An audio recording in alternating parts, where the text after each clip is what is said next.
Let's now take you back to the High Court in Pretoria. Our reporter Linda Mnisi has been following the Senzo Meyiwa trial and joins us now live. Linda, very good afternoon, morning to you, pardon me. We've seen more detail and, of course, the details speaking to what happened inside the house and as soon as they left with the body of Senzo Meyiwa to the hospital. Yes, indeed, Paul, as we were saying in the morning, that he would pick up from, of course, the point where he said that Senzo was laying between the TV stand as well as the couch, and the person who was sitting on that couch, he said that was Kelly Khumalo's mother. But he went on then, starting his testimony by revealing and detailing how Senzo was then picked up from that position where he was laying between the TV stand as well as that couch, saying that they picked him up.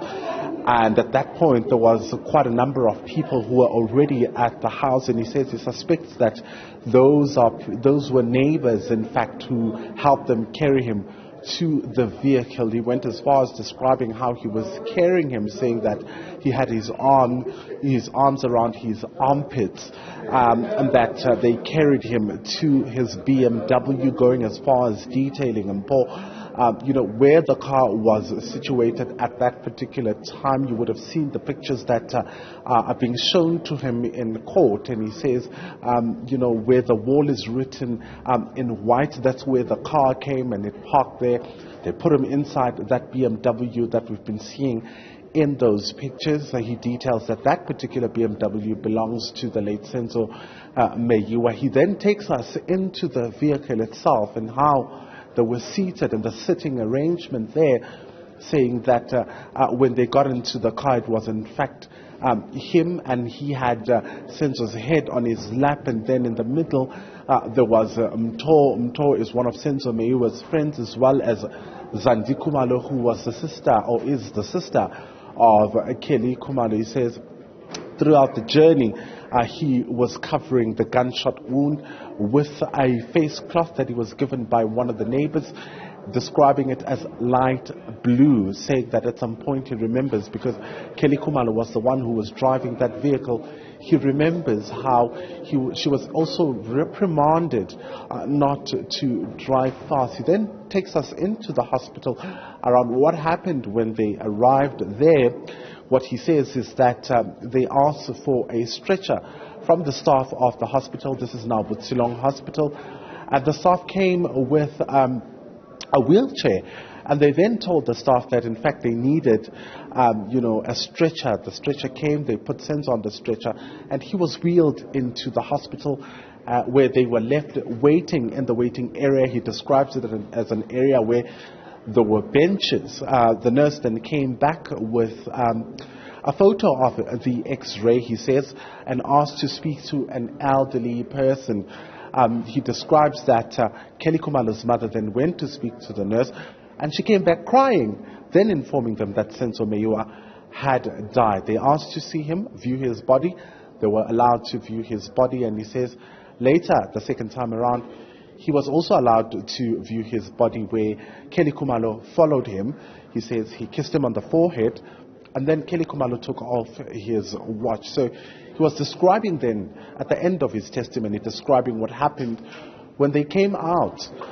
He says at that point there were quite a number of people, including Orlando Pirate players, who had now gathered at the hospital.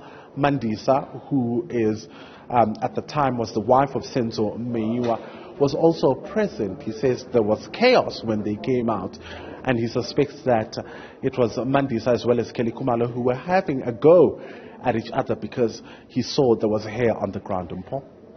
Very well. Of course, Linda, that in itself speaks to even more questions that will arise around that incident as we are now on a short adjournment. What questions are we likely to hear more clarity on? Well, Paul, it seems from the description that he's given was that, the people that were with him at the time in the vehicle, from his description, were Kelly Khumalo, who was the driver of the vehicle, Zandi Khumalo, as well as Mtozisi, who is the friend of Senzo Meyiwa. What is unclear at this point is how the others got to the hospital. You would have heard he made mention of Kelly Khumalo's mother, Gladness Khumalo, who is also the owner of that particular house that Senzo Meyiwa was shot at. So he hasn't then clarified in terms of how she got to that hospital. You would have also heard the issue around the blood.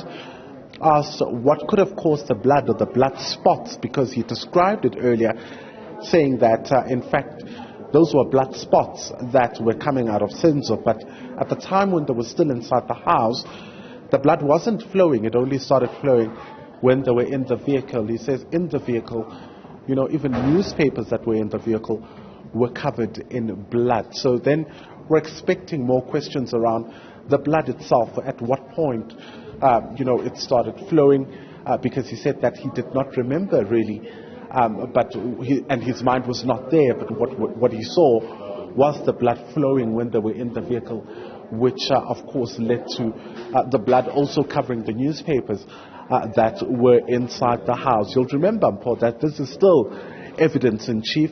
Cross-examination has not yet started.